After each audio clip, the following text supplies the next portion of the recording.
Why was Jesus of Nazareth crucified? Because he made outrageous claims about himself. He claimed to be the one and only Son of God. Why would anyone take his claim seriously? Well, that all depends. If Jesus actually rose from the dead, then his claim to be God's unique Son carries considerable weight. On the other hand, if the resurrection never actually happened, then Jesus may be safely dismissed as just another interesting but tragic historical figure. Did Jesus rise from the dead?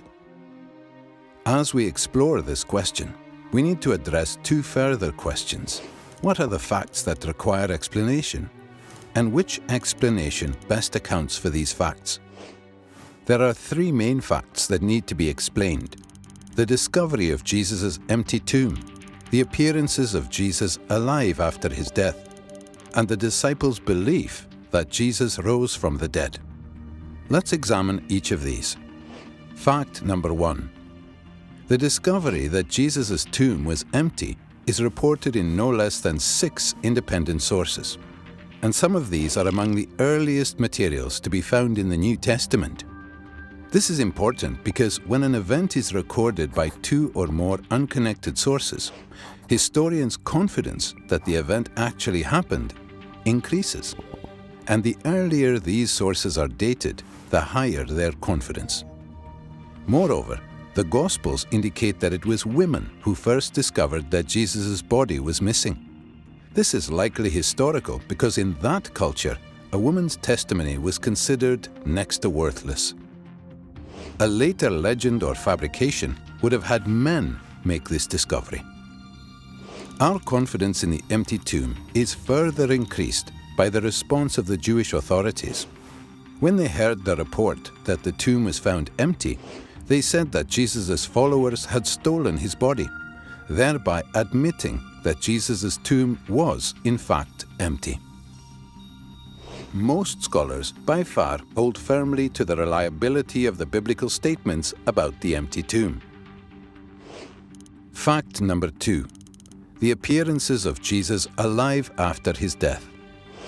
In one of the earliest letters in the New Testament, Paul provides a list of witnesses to Jesus' resurrection appearances.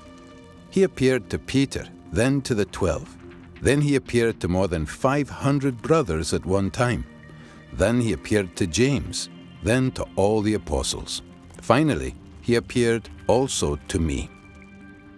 Furthermore, various resurrection appearances of Jesus are independently confirmed by the Gospel accounts. On the basis of Paul's testimony alone, virtually all historical scholars agree that various individuals and groups experienced appearances of Jesus alive after his death. It may be taken as historically certain that Peter and the disciples had experiences after Jesus' death in which Jesus appeared to them as the risen Christ. Fact number 3. The disciples' belief in the resurrection. After Jesus' crucifixion, his followers were devastated, demoralized, and hiding in fear for their lives. As Jews, they had no concept of a Messiah who would be executed by his enemies, much less come back to life. The only resurrection Jews believed in was a universal event on Judgment Day after the end of the world, not an individual event within history. Moreover, in Jewish law, Jesus' crucifixion as a criminal meant that he was literally under God's curse.